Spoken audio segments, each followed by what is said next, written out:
vamos a estar hablando de un tema que hace ya algún tiempo me tiene muy atento, las elecciones en México. Y para hablar de este tema nos acompaña nuevamente y me da mucho gusto tenerlo de vuelta el padre Juan de Dios Olvera Delgadillo. Bienvenido nuevamente. Con mucho gusto, Rafael, encantado porque los temas de nuestra fe son muchos, muy variados, todos inciden al final en nuestra salvación. Yo noto, y es la percepción que tengo desde afuera de México, como bien saben todos nuestros oyentes, yo estoy ubicado al norte de la ciudad de Miami.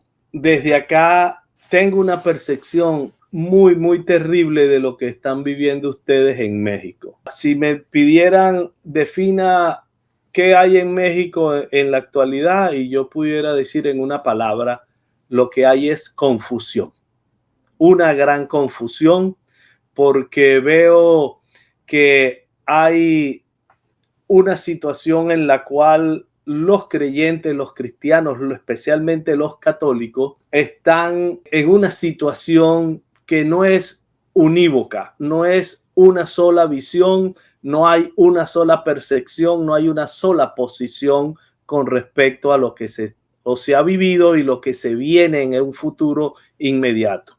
Van a entrar en un proceso de elecciones ahora el próximo 2 de junio y lo que veo es confusión. Veo también desde el oficialismo, desde el partido de gobierno, un deseo de aumentar la confusión. Veo diferentes matrices de opinión y matrices de información que lo que percibo claramente es quieren confundir al pueblo y quieren que se abstengan de votar, quieren que voten de una manera o que no voten. Entonces, ¿cuál es desde la perspectiva? También veo, de esto tengo que decirlo, desde las autoridades eclesiásticas de la Iglesia Católica, del SEM, de la Conferencia Episcopal Mexicana, una gran preocupación y un deseo de orientar a los feligreses a que ejerzan el voto y han llamado a la oración. Pero me ha llamado mucho la atención un comunicado, un mensaje del cardenal Sandoval, que me parece muy claro.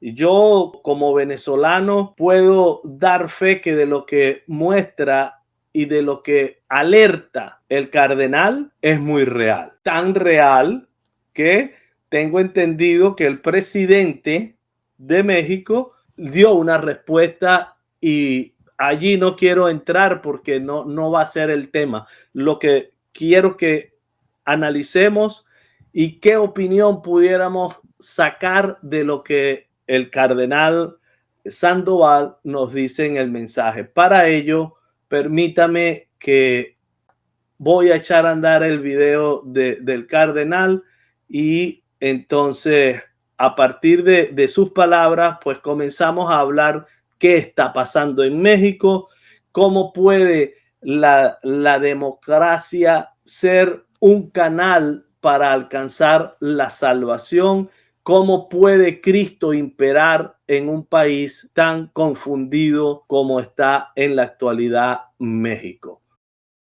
Si ganan los que están en el poder, se viene el comunismo, téngalo claro. Se viene el comunismo con todos los males que trae consigo. Falta de libertad, se arruina la economía, se combate a la religión y se empobrece a los pueblos como está Cuba o como está Venezuela, que era un pueblo muy rico, o Nicaragua. Hay una iniciativa muy importante, muy valiosa, que tiene su origen en la Sagrada Escritura.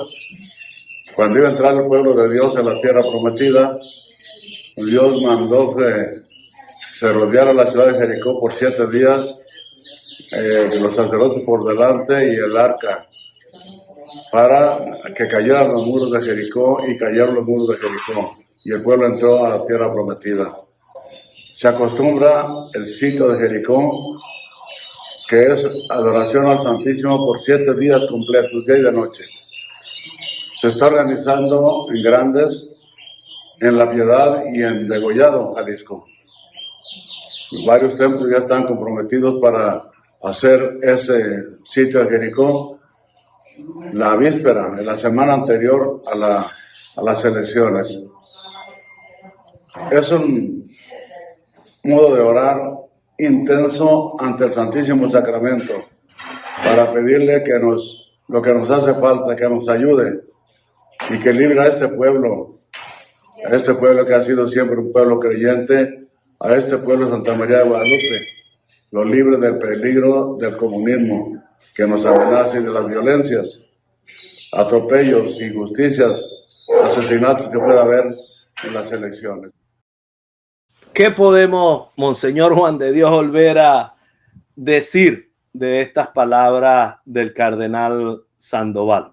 Bueno, si me permites, Rafael, tomo un poquito, 2-3 minutos.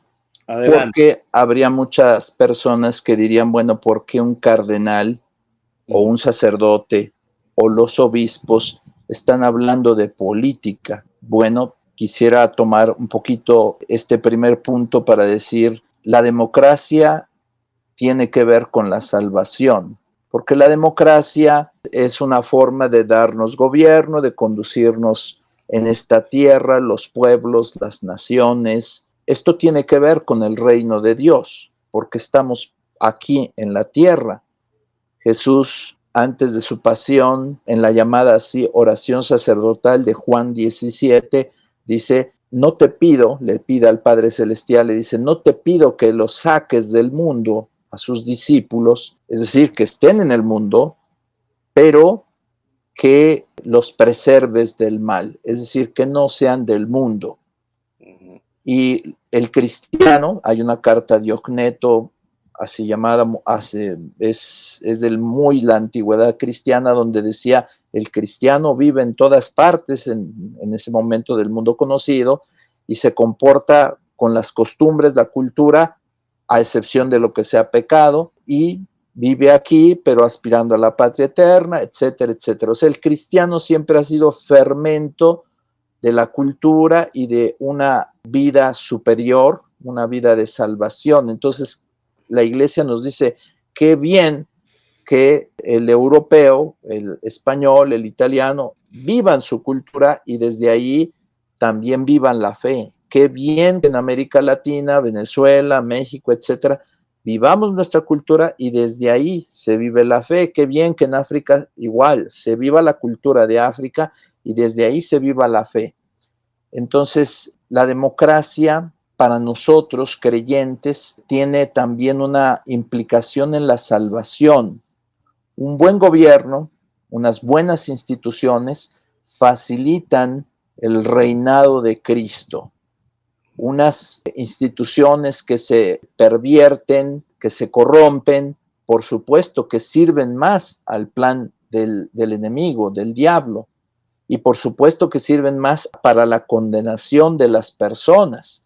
Digamos, para ponerlo de una manera sencilla, cómo el cristianismo, la primitiva comunidad, fue fermento de salvación, de cultura, de bien, de verdad, en el Imperio Romano. Cómo purificó esa cultura, cómo pasaron de ser paganos, idólatras, con todas las peores costumbres humanas, a, por ejemplo, un sistema jurídico, un aporte de la cultura romana a la humanidad, y cómo el Imperio Romano se transformó y fue promotor del mismo cristianismo.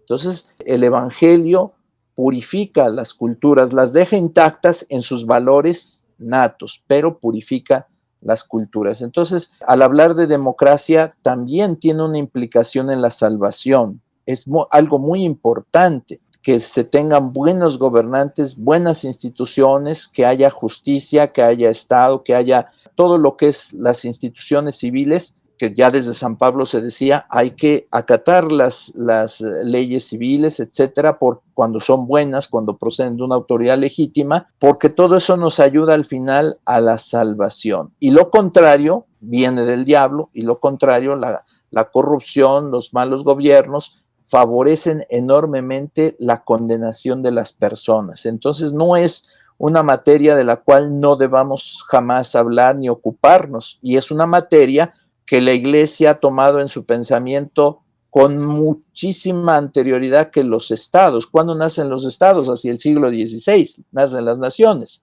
en Europa, etcétera. Y la teología del Estado es desde siempre, desde los primeros inicios del cristianismo, desde den al César lo que es del César y a Dios lo que es de Dios, que no es una interpretación de mediocridad como lo hacemos ahora muchas veces, decir, bueno, ese es el laicismo. No, ni Jesús ni nadie pensaba en laicismo en esos tiempos. O sea, la cultura no ha sido laica hasta la Revolución Francesa. Estamos hasta el siglo XVIII.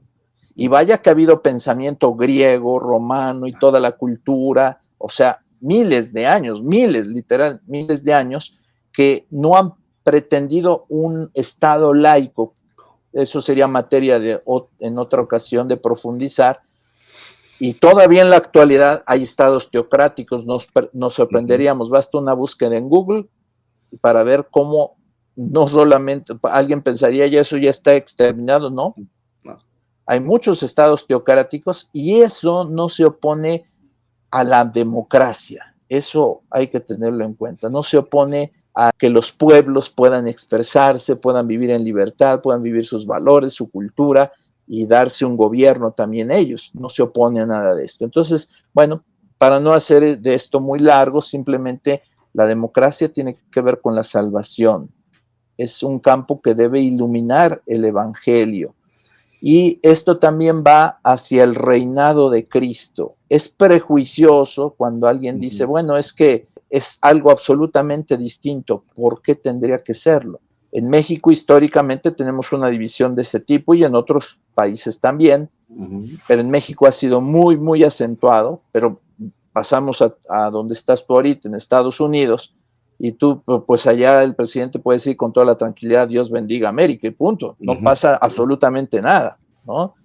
En México es toda otra cultura, hay otra sensibilidad creada artificialmente, porque somos, como Estados Unidos, también nosotros somos una nación relativamente jóvenes. O sea, México tendrá de independencia 210 años, claro, si venimos desde culturas prehispánicas, tenemos bastante más, ¿verdad? Estados Unidos acaba hace poco su bicentenario también de su independencia, etcétera, etcétera, ¿no? Entonces, realmente el tema del reinado de Cristo y de los estados que tenían que ver con Dios, tú ves la historia de la teología y la filosofía del Estado y te vas a dar cuenta que el laicismo es algo bebé en pañales en la historia de la humanidad. O sea, tenemos 250 años de esto, ¿no? Entonces, lo que quiero decir es que el reinado de Cristo está presente en medio de los ciudadanos que creemos que, por cierto, en México hasta hace poco éramos más arriba del 90%. Ahora dicen que somos menos del 80%, pero bueno, las estadísticas a veces, depende cómo las apliques, te dan resultados, ¿verdad? Pero bueno, en lo que percibes en el ambiente de México y en la cultura y también de Venezuela y de América Latina y de Estados Unidos, es la mayoría de la gente cree en Dios. La mayoría de la gente tiene una sensibilidad religiosa, ¿no? Bueno, son datos para retomarlos en otra ocasión, pero es muy interesante este tema de la salvación y de la democracia. O sea, no son temas ajenos al 100%. No son temas que sean agua y aceite. Para nada, para nada. Solo pensemos que el pensamiento humano, otra vez repito, ha tomado este tema del laicismo desde hace 2 siglos y medio, o sea, desde la Revolución Francesa para acá. Y todo el resto, hasta antes, teología del Estado, filosofía del Estado, siempre ha tenido que ver con Dios. Solo es un dato, ¿verdad? Bien, solo dejar esta base que es muy importante. A la Iglesia le interesa mucho que haya bien común, que haya paz, que haya dignificación de las personas, dignificación de la cultura, que haya respeto hacia las culturas y hacia las naciones. Entonces creo que esto ha quedado muy claro en los papados últimos, cómo se ha visto este respeto hacia todas las naciones. Y pues a la iglesia local en cada país pues le interesa también que haya esa promoción de los valores humanos, de la dignidad humana, porque todo esto nos dice el Concilio Vaticano II, otra vez sin tratar de hacer un curso, pero nos dice es materia que nos predispone al reino de Dios. O sea, una cultura donde hay pensamiento, donde hay amor a la verdad, donde hay respeto a la dignidad humana. Todo eso entra en diálogo inmediatamente con la cultura cristiana y en respeto, pues cada quien ya elige si va a creer, porque se propone la fe se impone por el peso de la verdad, no por el peso de presiones.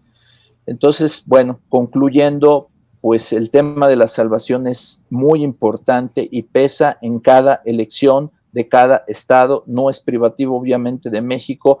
En Estados Unidos no será lo mismo que llegue un presidente a que llegue otro, cambian mucho las cosas, ¿verdad? En Rusia no es lo mismo que llegue uno que llegue otro, en Estados Unidos, en Italia, etcétera, etcétera, etcétera. Entonces, yo creo que esto nos debe de interesar mucho y yo creo que si la iglesia fuera ajena totalmente a los temas de la política, sería acusada la iglesia de una gran indiferencia, de una desencarnación, de vivir encerrados, de vivir en unas burbujas, etcétera. Entonces, todo eso se evita cuando precisamente el cristiano está llamado a vivir y santificar, como decía Jesús, no te pido que los saques del mundo, sino que los preserves del mal.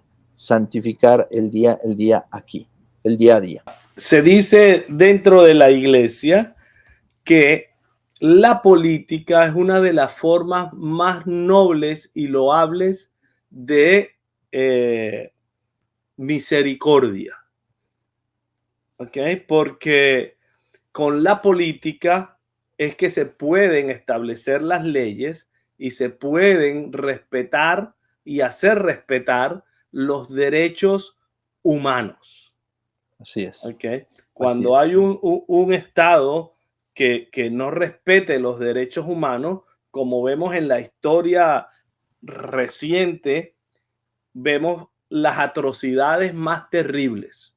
Y podemos hablar de la revolución bolchevique con más de 100 millones de hombres asesinados. Podemos hablar del nazismo y podemos hablar de otras dictaduras que han violado totalmente los derechos del hombre.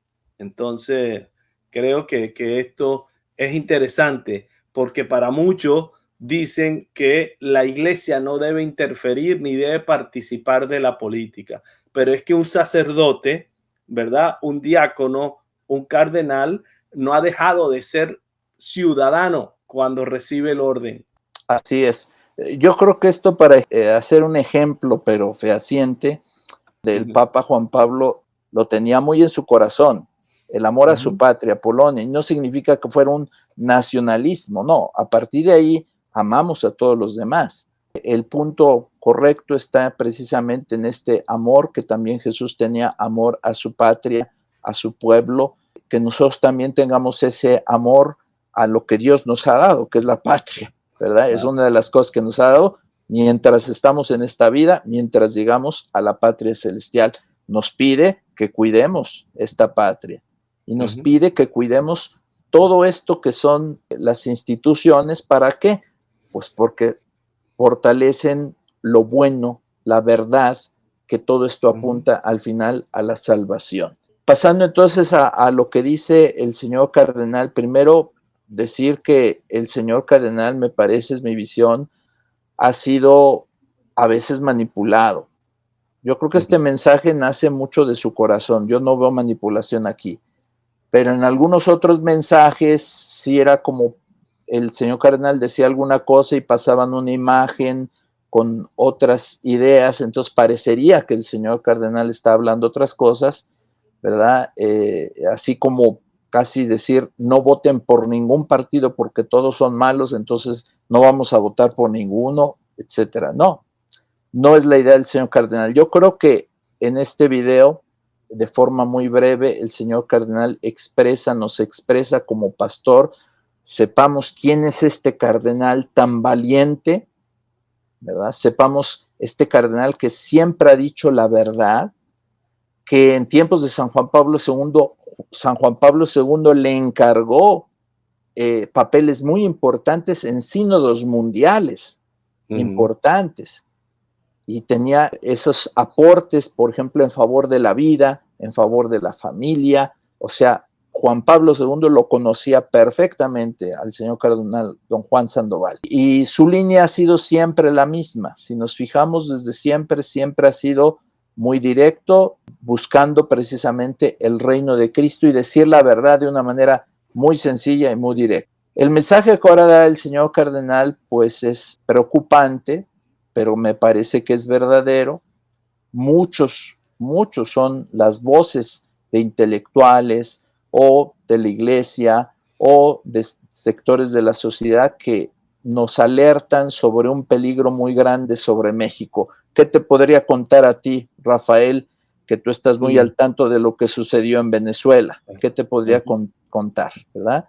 Yo creo que si ganan los que están en el poder, se llena el comunismo. El decir que eso no es cierto, lo que dice el señor cardenal, sería cerrar los ojos o, como el avestruz, meter la cabeza en la tierra, no querer ver. Es una gran realidad lo que él está diciendo. Y también es una gran realidad lo que él nos invita a hacer. Ese sitio de Jericó es una oración muy fuerte, muy profunda, adoración a Cristo, ponernos en las manos de él para que México pueda salvarse en cuanto a mantener la fe, en cuanto a que no sea ideologizado, y también pues salvar todo lo bueno que tiene México para precisamente para el reinado de Cristo. Recordemos que esto le ha costado sangre a la Iglesia de México a través de los mártires cristianos. Viva Cristo Rey y la Virgen de Guadalupe. Esto que muchas veces en nuestras escuelas durante mucho tiempo no nos enseñaron a los mexicanos, este capítulo que se ha ocultado, que es toda una revolución, que es inocultable, pero que se ha logrado ocultar, pero ahora está muy accesible. Los cristeros que murieron al grito de Viva Cristo Rey y la Virgen de Guadalupe, porque había una amenaza real contra la fe. El señor cardenal, con una visión profunda de pastor, con una gran experiencia, nos advierte también de un peligro real ahora en nuestra patria, México, y nos llama a actuar. ¿Y cómo es la manera de actuar? En algunas latitudes, en otros lugares, pues es de manera violenta, pero la manera pacífica de realizar cambios en una sociedad se llama elecciones. Es la manera pacífica, civilizada, humana. Entonces la Iglesia favorece ese acto de la elección porque, repito, es una forma civil, cristiana, humana, etcétera, todo. Entonces allí yo creo que el señor cardenal, nuevamente insisto, creo tiene toda la razón, y de ninguna manera nos está llamando a no votar, de ninguna manera lo está haciendo. Al contrario, nos está diciendo hay que ver la importancia que esto tiene. Y también tenemos el comunicado de los señores obispos, que esto ha salido apenas el 21 de mayo, donde ellos también nos llaman a votar, ¿verdad? A participar. ¿Por qué? Porque es un deber ciudadano, humano, pero si es para algo bueno, sería justo, sería lícito a un creyente en Cristo decir, yo no hago eso que es bueno a nivel humano, ni siquiera eso voy a hacer, dando un antitestimonio de que el cristiano es una persona que es indiferente ante las acciones del bien común. Yo creo que eso sería terriblemente malo. La Constitución Pastoral Gaudium et Spes del Concilio Vaticano II, en su primer número, dice que todo lo que es realmente humano, una frase muy bonita, muy profunda, todo lo que es realmente humano resuena en el corazón de los discípulos de Cristo. Y algo así dice también nuestro Señor Jesucristo cuando dice, todo aquel que es de la verdad, escucha mi voz. Y aquí, bueno, no alarguemos en clase de teología, pero es muy importante ver que no es que lo humano le dé algo o le aporte al cristianismo, es al revés. Toda verdad procede de Cristo, todo lo bueno procede de Cristo. Por eso el discípulo de Cristo todo lo bueno lo reconoce y se lo apropia, como dice San Pablo, todo lo que sea bueno pues hay que quedárselo, pero no porque no lo tengamos, sino porque el origen es Cristo.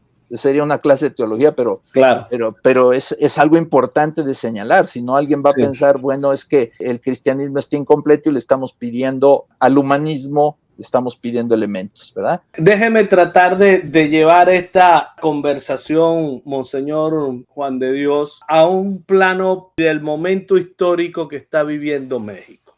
En México hay dos candidatas a la presidencia que las dos son declaradamente procomunistas, con matices en sus planes de gobierno. Las dos aprueban el aborto, que es un punto muy sensible, no solamente en México, sino en cualquier lugar del mundo donde los valores cristianos y los mandamientos de la ley de Dios son los que rigen nuestras vidas. Y el mandamiento de no matar, con lo del aborto, ya entramos en un gran conflicto. Para muchos en México dicen que no se debe votar por ninguno de los dos candidatos porque las dos candidatas promueven el aborto, que una lo aprueba hasta el mes X y que la otra al momento de nacer lo pueden asesinar o lo pueden acabar. ¿Cómo maneja la iglesia estas propuestas? Porque también tenemos, además, la doctrina del mal menor, que para muchos éticos, entre ellos la doctora Pilar Calva, a quien entrevisté hace una semana o 2 semanas, nos plantea que esa doctrina se refiere única y exclusivamente a lo físico. Es decir, que si yo tengo que cortar un pie porque hay una gangrena, pues hay que hacerlo para salvar la vida, pero que no se puede extrapolar a los términos de la política o de otro tipo que no sea lo físico. ¿Qué nos puede decir al respecto? Bueno, es un tema, vamos a tratar de desenmarañarlo un poquito porque por muy simple que lo hagamos, la iglesia nos da enseñanzas que no siempre es fácil todo de comprender y las seguimos porque nos los enseña la iglesia y nos lo ha enseñado de siempre. Por supuesto, la iglesia nunca te limita para que tú trates de entender lo que ella te está diciendo. Entonces, en este caso, primero, los principios que dice la iglesia no se refieren a México, ni se refieren a ningún candidato o candidata en particular, porque elecciones había en Italia en tiempos de Pablo VI, de Pío XII, de Pío XI, etcétera. O sea, elecciones había antes de la Segunda Guerra Mundial, en la Segunda Guerra Mundial, en la posguerra, etcétera. En Estados Unidos igual, en México igual, etcétera. O sea, en todo el mundo hay elecciones. Entonces, la iglesia, cuando da su doctrina, no la da con una dedicatoria especial, no es que saque un documento para las elecciones específicas de Estados Unidos o de Venezuela o de México, sino son principios universales. Además de esto, el principio del mal menor es un principio ético, no tendría por qué ser circunscrito únicamente a lo material, no hay ninguna razón. De hecho, es un principio moral, y si te fijas, lo moral, pues no se aboca en primer lugar a lo material, no es, tiene que ver, pero se aplica a lo material, pero no es que en primer lugar se refiera únicamente a lo material. Entonces, igualmente, Santo Tomás jamás lo propone como un principio que se refiera únicamente a lo material. A veces los ejemplos que se ponen son de lo material porque pues es lo más fácil de entender, pero no tiene razón de ser de que fuera únicamente en el aspecto material, no hay ninguna razón de ser. Es más, otra vez, la moral o la ética van a los actos que son sancionables desde el punto de vista de lo bueno y de lo malo. Entonces, si el mal menor es un principio de ética y de moral, obviamente es universal para todo lo bueno y todo lo malo, no tendría por qué circunscribirse solo a lo material. En relación a un poquito el debate que se ha dado en México, ha habido muchas opiniones, muchos las dicen de una manera muy segura, etcétera. Lo primero, pues, yo diría, qué bueno que nos interesemos en hacer discernimiento. Eso es muy importante, que busquemos comprender, que se generen dudas, etcétera. Pero a veces también hemos sido manipulados por ciertos escrúpulos de conciencia, por ciertas formas de no conocer, ¿no? Te pongo un ejemplo, o sea, a lo mejor en el pasado en México, si decían, es que la iglesia, en el contexto de Estados Unidos también se vive todavía más, es que en la iglesia, si tú ves a un protestante, no le hables, no lo saludes, no te dirijas a él, o sea, y si alguien dice, bueno, es que tú estás saludando a un protestante, estás renegando de la fe católica. No, Cristo te da libertad, la verdad te da libertad para hacer muchas cosas. La iglesia con su doctrina nos da una libertad enorme, una flexibilidad para millones de casos que se ofrecen en la vida moral, imagínate, de todos los tiempos, de todas las naciones, de todos los lugares. Entonces tiene que haber una flexibilidad, por eso se habla de principios que son aplicables a millones de situaciones concretas. Entonces, imaginemos cuando se dice, es que no puedes votar por una o por otra. Nunca votarías en muchas elecciones, nunca. Segundo, es que vota por el que te dice que sí es muy católico. Oye, pues hay muchos políticos que son mentirosos. Te van a decir que son muy católicos y al final ponen el aborto. ¿También de eso eres responsable? No. Entonces, en esta tesitura, la iglesia es muy sabia, no es ingenua. Entonces, no te da esas recetas de que vamos a ver unos principios innegociables que un papa dio para que tú lo pongas como una checklist para decir, sí, puedo votar por este candidato. No lo hace, sino apela a lo mejor de tu conciencia y que veas cuáles son los principios, y en muchos casos habrá esta disyuntiva de tolerar el mal menor, porque luego decimos, no es clase, ¿no? Entonces, por eso es que una elección no puede ser sobre un mal, de acuerdo, pero sobre tolerar el mal menor, eso no estás eligiendo el mal directamente, no lo estás haciendo, estás tolerando elegir un mal menor. Esto lo hacemos desde siempre, la iglesia lo predica desde siempre, y los papas lo predican desde siempre, y para muestras basta un botón, lo que decíamos en Evangelium Vitae, número 73, donde el papa dice, y la iglesia nos enseña, si va a haber un plebiscito donde directamente te preguntan si tú estás de acuerdo con el aborto, y tú favoreces, das el voto, por supuesto que caes en un pecado grave, por supuesto que es pecado mortal, por supuesto que puedes caer en la excomunión, todo eso. Pero en unas elecciones esos principios nunca se refieren a una elección, porque la iglesia sabe que es un acto moral complejo. Entonces, a ver, de estas dos que son abortistas, una se dice que va hacia el comunismo, y ahí sí hay cantidad de documentos que te dicen que está condenado el comunismo por la iglesia, etcétera.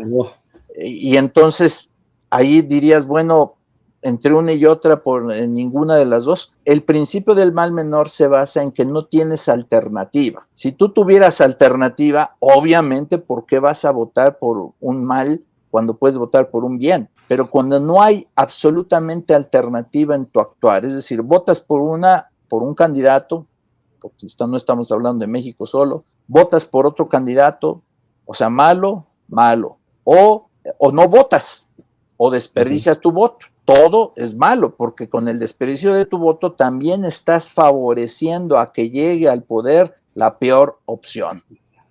Entonces, ¿qué quiere decir esto? Pues que estás atrapado. Si dices, yo no me presento a votar, sabemos en México, yo creo que eso es universal, que ese voto va a ser aprovechado por las malas instituciones. Tú no fuiste, lo aprovechan los que manejan eso, ¿verdad? Claro, y especialmente este tipo de gobiernos que movilizan y que utilizan todos los recursos para movilizar a sus votantes. Así es. Es decir, que si yo no ejerzo mi voto, estoy de alguna manera, y déjeme decirle esto, es una de las matrices de información que he notado desde las autoridades mexicanas. Claro, bueno, quienes hemos sido párrocos lo sabemos y lo tenemos muy de cerca.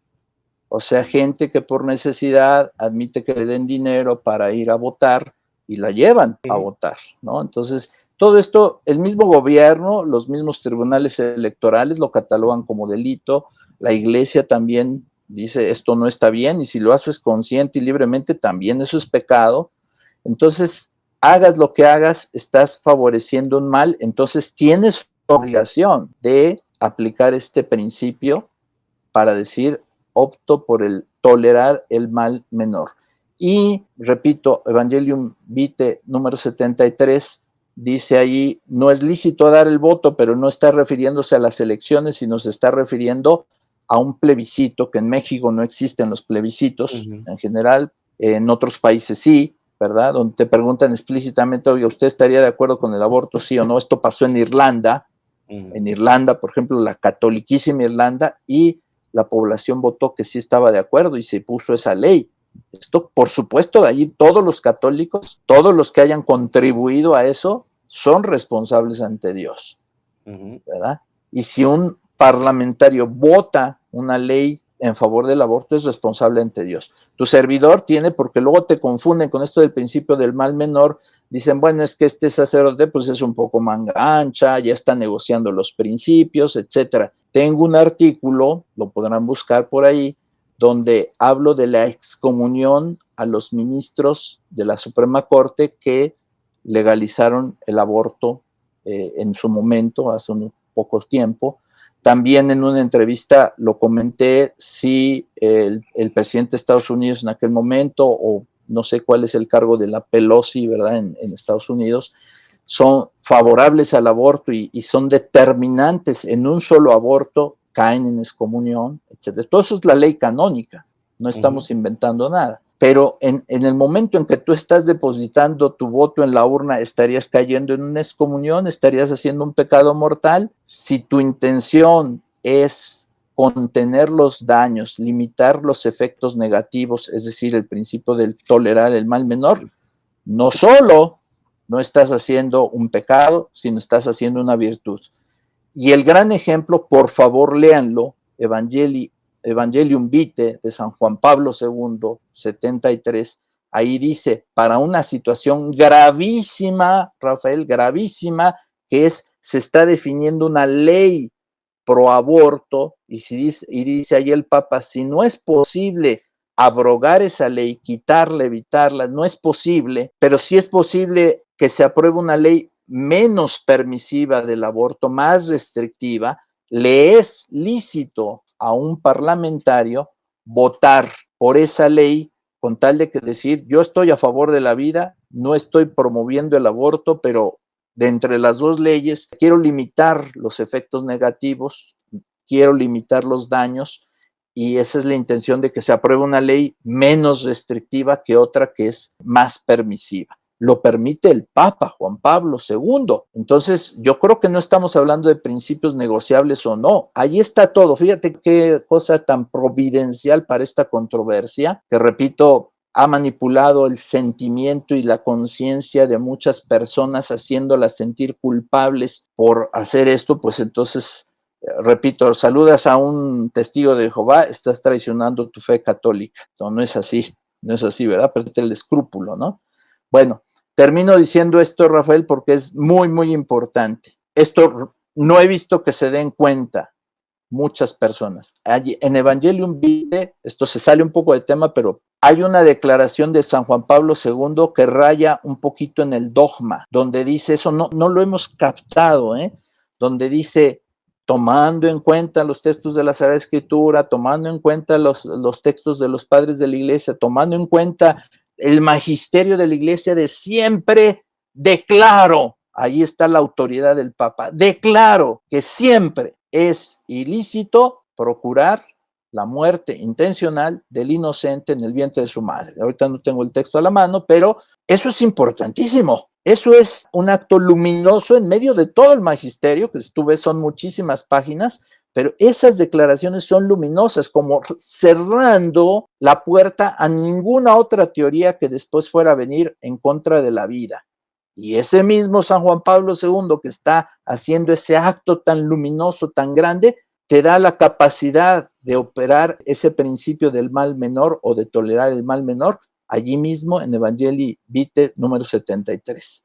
Están los tres casos: la reafirmación del principio innegociable, después la prohibición de que en un plebiscito tú puedas votar directamente por el aborto, y en el tema del parlamentario que por el mal menor puede votar por una ley del aborto restrictiva, tolerar esa ley para cerrar el paso a otra mayor. En el caso de las elecciones, que es mucho menos grave que el caso de un parlamentario, la persona no está eligiendo que la persona haga abortos, está eligiendo el mal menor. Y suponiendo, porque algunos dicen, bueno, es que llegaría un candidato elegido por Dios, y tú le das tu voto, y yo te diría, si te quiero meter escrúpulos, te diría, tú hiciste que este señor que después dijo que no iba a hacer abortos, pero fue el mayor abortista del mundo, tú eres culpable y estás excomulgado.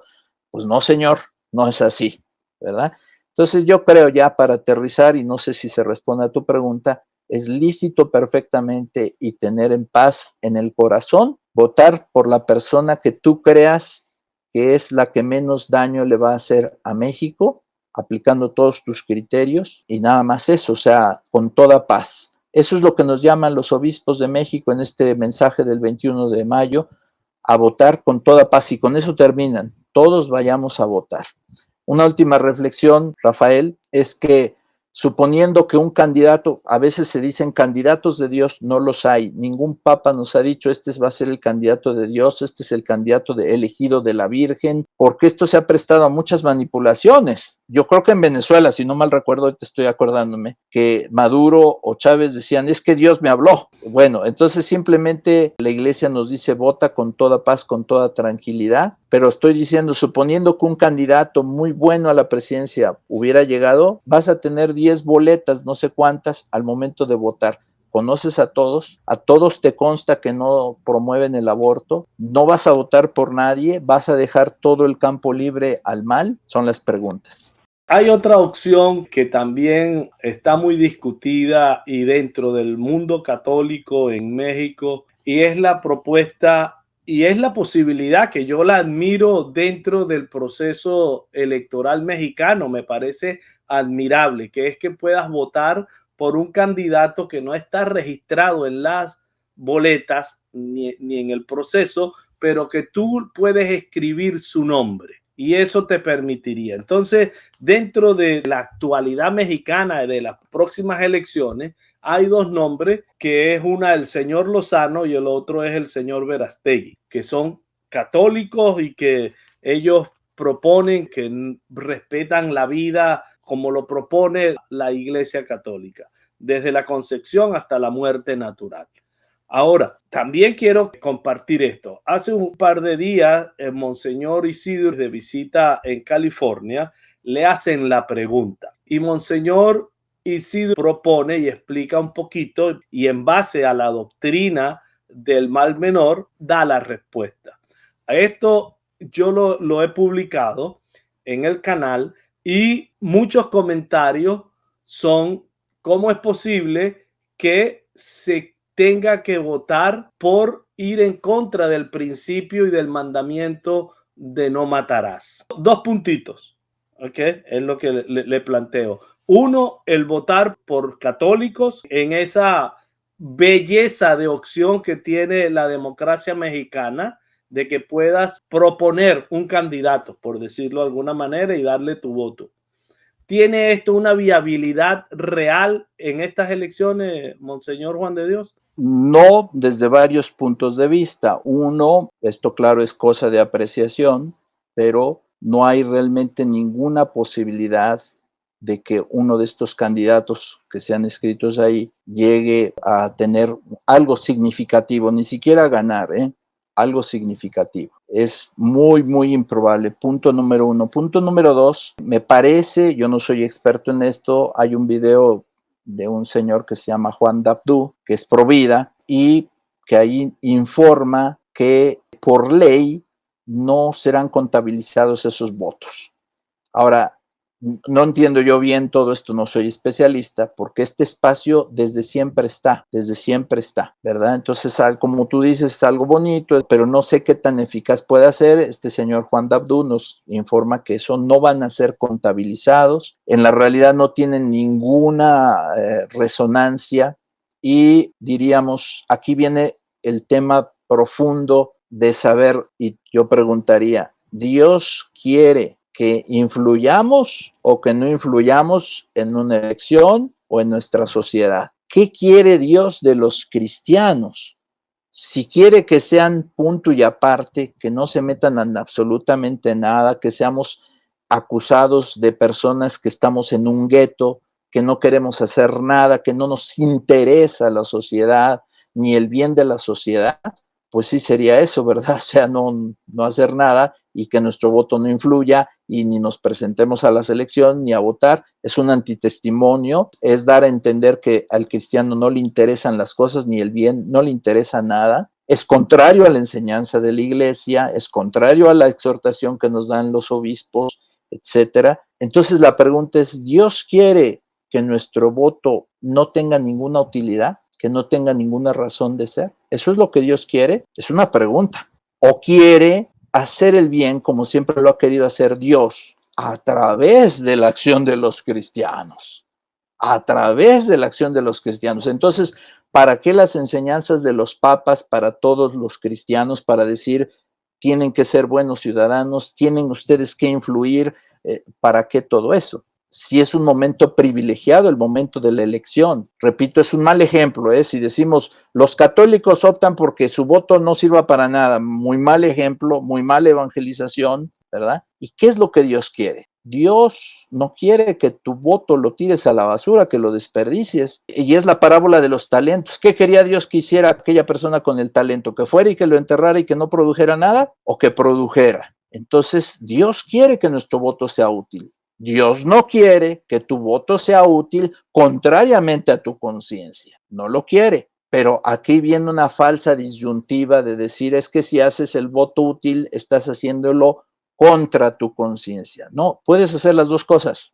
Puedes hacer las dos cosas, porque no estás haciendo una acción intrínsecamente mala. O sea, el hecho de meter tu voto en la urna no es una acción intrínsecamente mala. Y como todas las acciones que no son intrínsecamente malas se rigen por tu intención y por las circunstancias, ¿verdad? Si tú dices, yo aventé a una persona, la empujé, ¿es una acción intrínsecamente mala? Pues sí, pues no, depende. Oye, ¿por qué lo hiciste? Ah, porque venía un automóvil sobre él y lo salvé. Ah, entonces no era una acción intrínsecamente mala, es un ejemplo, ¿verdad? Pero Dios no está oponiendo este voto de conciencia a un voto útil. Es más, yo diría, en conciencia, tienes obligación de hacer que tu voto rinda fruto, que tu voto sea útil, porque si no, entonces, ¿para qué Dios te dio la capacidad de poder influir en la sociedad? Entonces yo creo que nos hemos, en este prejuicio, en este meter escrúpulos en la conciencia, es decir, si tu voto es útil ya es malo porque está siendo pragmático. No, el cristiano obra en conciencia y al mismo tiempo obra para hacer prácticamente algo bueno. Pensemos en las elecciones en Estados Unidos. Imaginemos que el voto católico se dijera, no vamos a intervenir en nada, a nosotros no nos interesa la política, etcétera, etcétera, etcétera. Qué antitestimonio sería eso, ¿verdad? Y para eso nos ayuda la iglesia con estos principios morales universales, no hechos para esta ocasión, son de toda la vida, son enseñanza de Santo Tomás, son enseñanza de la iglesia. Todos los sacerdotes lo hemos recibido en el seminario, lo tienes que aplicar en la confesión, porque hay miles de cosas, ¿no? A un padre de familia le dicen, oiga, pues es que mi hija tiene ideas comunistas, ¿qué hago?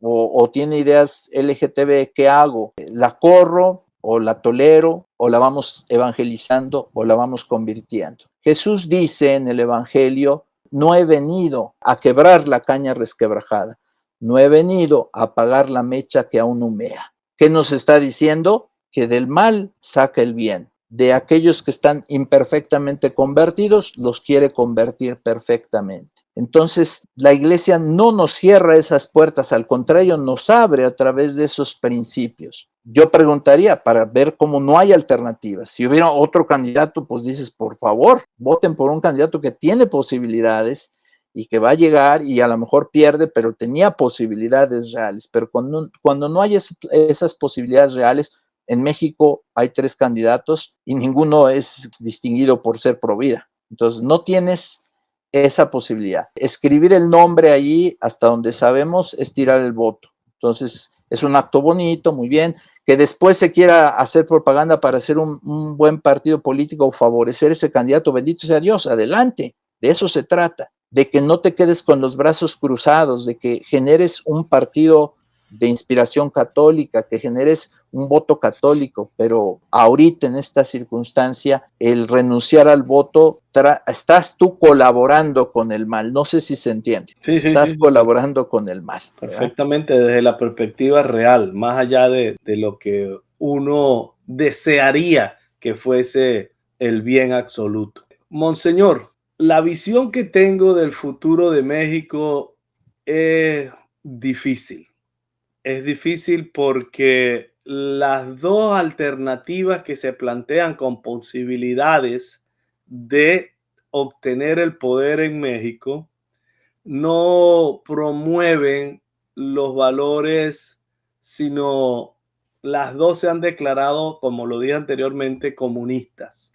¿Creen que se podrá evitar el llegar al comunismo en México? Bueno, aquí a lo mejor hago juicios temerarios, no lo sé. En primer lugar, el futuro de México y de todos los países que se pongan en las manos de la Virgen está asegurado. Se llegará al triunfo. Pero eso no quiere decir que la Virgencita nos va a evitar sufrir por nuestros errores. Como un papá o una mamá que dice, mi hijo se está equivocando, yo lo voy a salvar al final, pero ahorita tiene que aprender de sus errores y va a sufrir.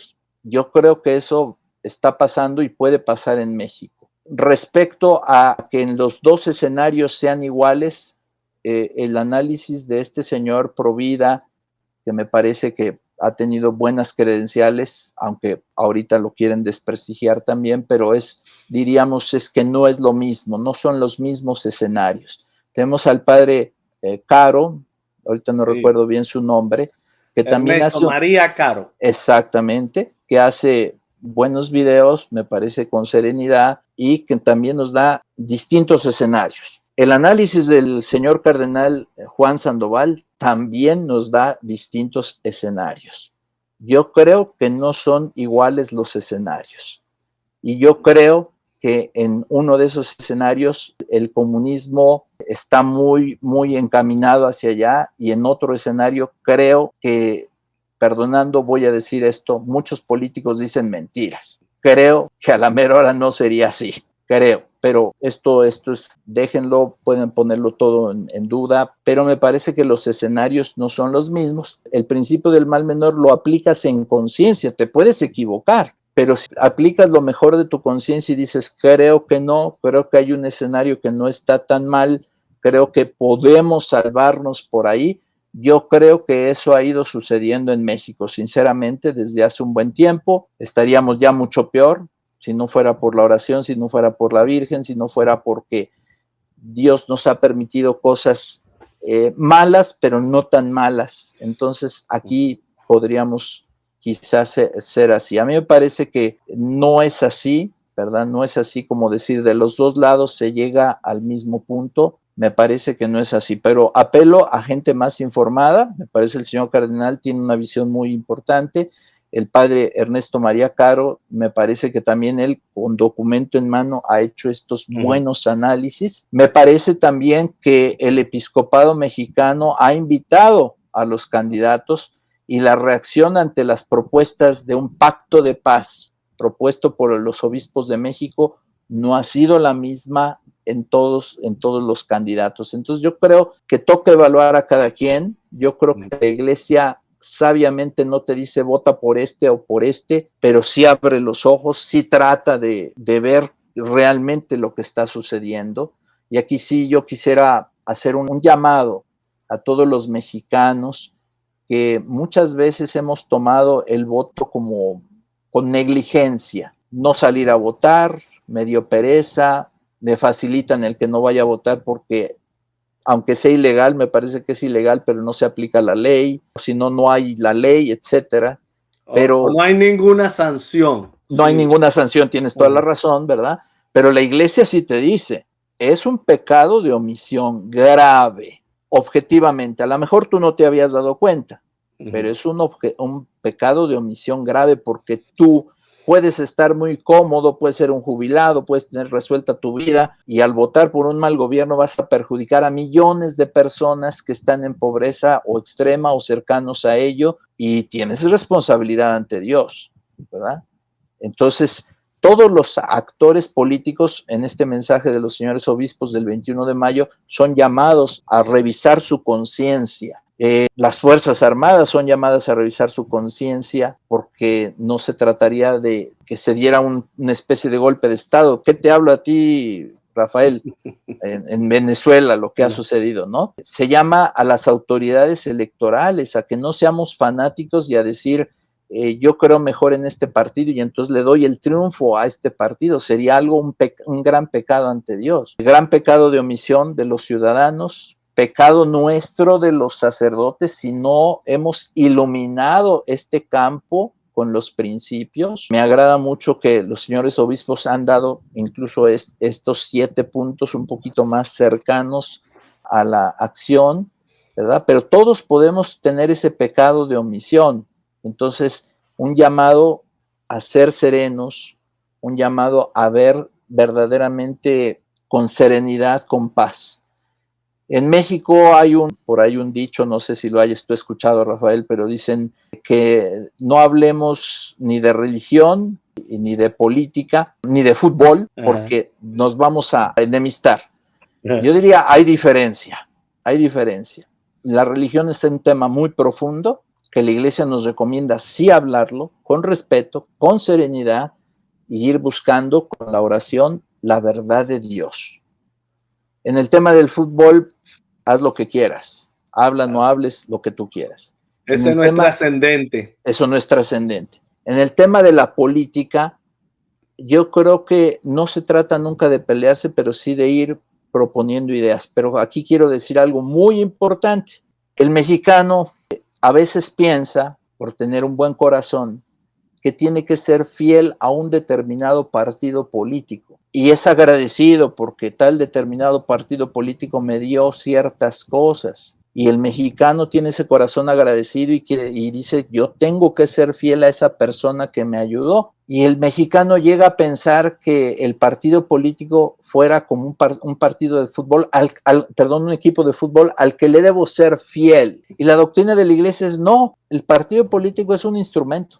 Y son seres humanos y hoy pueden ser muy honestos y mañana ya no serlo. Entonces puedes cambiar de partido político tranquilamente. ¿Qué pasa en Estados Unidos? Hay demócratas y republicanos y se van alternando el poder.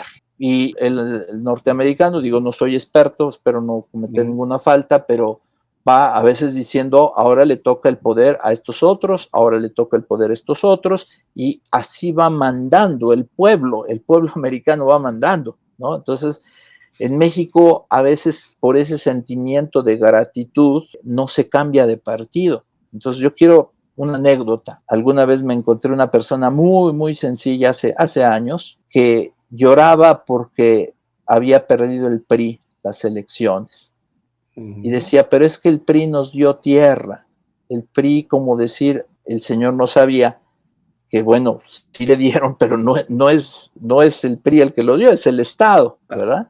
Y que podía haber cambiado, o sea, de PRI, ahora acá, ahora allá, ahora otro partido, ¿verdad? Y todos tienen cosas buenas, todos tienen cosas malas, todos son humanos, todos son limitados, y el ciudadano es el que puede elegir. Y un ciudadano maduro es el que dice, pues yo en esta ocasión voté por este partido, en esta otra ocasión voté por este otro partido, no tenemos obligación ningún católico de ser fieles con ningún partido. Y otro principio que dice la Iglesia es ningún partido, ningún candidato, es un principio de la Iglesia, se puede arrogar la representación de la fe de la Iglesia o de Dios. Ninguno. Eso nos dice la Iglesia para que estemos atentos. Ajá. Ahora, es interesante en el caso mexicano que ambas candidatas fueron y lucharon por hacerse una fotografía con el Papa Francisco. Sí. Curioso dato.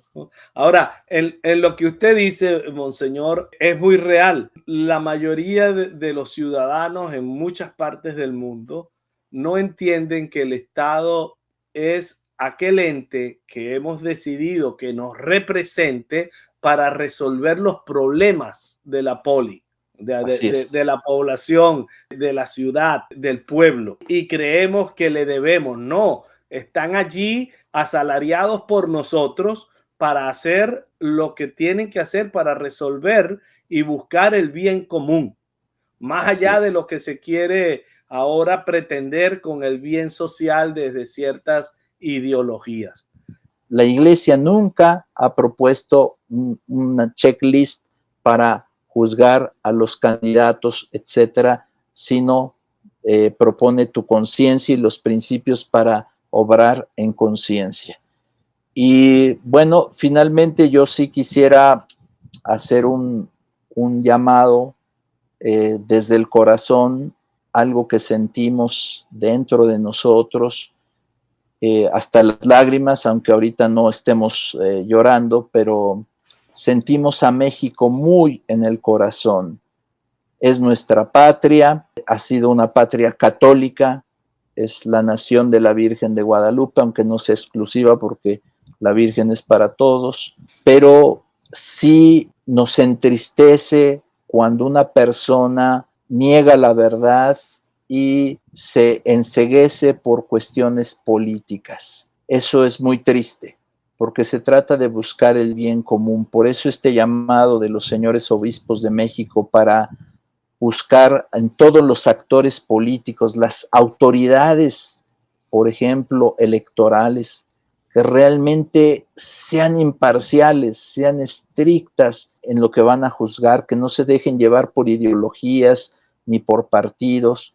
Eso es algo muy importante, que los resultados de las elecciones se garanticen, porque eso nos va a hacer hermanos, hijos de Dios, no enfrentados unos a otros, porque ha habido esos movimientos de gente que sabe cómo se mueve el mexicano y lo enfrenta en una cosa y en otra, y los que salimos perdiendo somos los hijos de Dios, los cristianos y los creyentes y los ciudadanos. Que el Estado se fortalezca, que la nación crezca y que no haya todas esas acciones que son malas, como asesinatos, como condicionar el voto de las personas. Todo esto que a veces nos parece muy normal, en realidad es que el diablo nos está moviendo.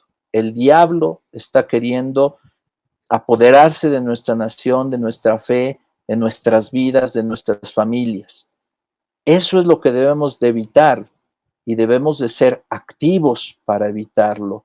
Entonces, este hermoso llamado que hacen los obispos a las fuerzas de seguridad para que cumplan su deber de asegurar precisamente la vida de todos los ciudadanos y asegurar unas elecciones pacíficas, este esfuerzo de las autoridades electorales, este esfuerzo de los que van a estar en cada casilla, esta amabilidad, esta gentileza de reconocer la verdad y de reconocer los resultados. Todo esto es algo que nos pide la Virgen de Guadalupe y que a veces, por no mirarla a los ojos, nos atrevemos a hacer abusos de poder, abusos contra la verdad diciendo mentiras. Los medios de comunicación social, hay unos que mienten mucho, otros que son sinceros, que nos transmiten la verdad, pero todos y cada uno de nosotros podemos cambiar, podemos ser cada vez mejores y acercarnos más a Dios. Creemos en Cristo, creemos en la Virgen de Guadalupe, y aquí quiero decir algo que decía San Juan Pablo II en el 450 aniversario de las apariciones, en un radiomensaje que mandó a la Basílica de Guadalupe, y ahí decía: el pueblo de México, que es mayoritariamente católico, pero 100% guadalupano. Que veamos a la Virgen de Guadalupe. Que si alguien dice, yo puedo matar a esta persona, pensemos en la Virgen de Guadalupe, déjala vivir, no pasará nada, no te pasará nada a ti, no pasará nada a tu familia, pero si te dejas llevar por el diablo, Cristo dijo, el que a espada mata, a espada morirá. Vamos a tomarnos del manto de la Virgen de Guadalupe y a hacer unas elecciones respetuosas, unas elecciones que de veras manifiesten la voluntad de la mayoría para quienes serán nuestros gobernantes, nuestros legisladores, etcétera. Simplemente termino diciendo, realmente hagamos una oración a la Virgen Santísima de Guadalupe, mental, también un Ave María, y encomendemos nuestra patria a su cuidado. Basta que ella pestañee sus benditos ojos y México y América y todo el mundo y toda la iglesia se transformará. Amén, monseñor. Pues no me resta sino agradecerle, como siempre, su disposición, su tiempo y la cercanía, monseñor Juan de Dios Olvera Delgadillo. Y me alegra mucho porque en un momento tan crucial para la nación mexicana y para el pueblo mexicano, un mensaje de una persona tan respetada dentro de la iglesia mexicana y en la iglesia universal, pues creo que viene muy bien y que nos ilustra, no solamente desde la perspectiva mexicana, sino como católicos que debemos de ejercer un derecho y un deber como es el de votar. Así que, monseñor, muchísimas gracias. Su oración final y terminamos con este programa de la iglesia. Solamente quisiera que el señor cardenal don Juan Sandoval, sé que nos bendice abundantemente, que se preocupa por México, que ama a la Virgen de Guadalupe. Sé que todos los pastores de México, los señores cardenales, arzobispos, obispos, sacerdotes están preocupados. Creo que todos debemos bendecir a nuestra nación y confiarnos absolutamente en la Virgen, sin que ello signifique descuidar nuestros deberes. Pedimos, Virgen Santísima de Guadalupe, que esta que es tu nación sea siempre gobernada con los criterios de Cristo y que a pesar de los embates del mal, a través de todos los santos ángeles de Dios, principalmente de San Miguel Arcángel, príncipe de la milicia celestial, bajo tu mandato, bajo tu guía, pueda proteger a nuestro México y México sea siempre la nación de Cristo Rey y tu nación, Virgen Santísima de Guadalupe. La bendición de Dios Todopoderoso, Padre, Hijo y Espíritu Santo, descienda sobre ustedes y permanezca para siempre. Amén. Amén. Y viva Cristo Rey y la Santísima Virgen de Guadalupe. Viva. Esto ha sido En la Iglesia, un programa para conocer, amar y defender el cuerpo místico de Cristo. Hasta una próxima oportunidad.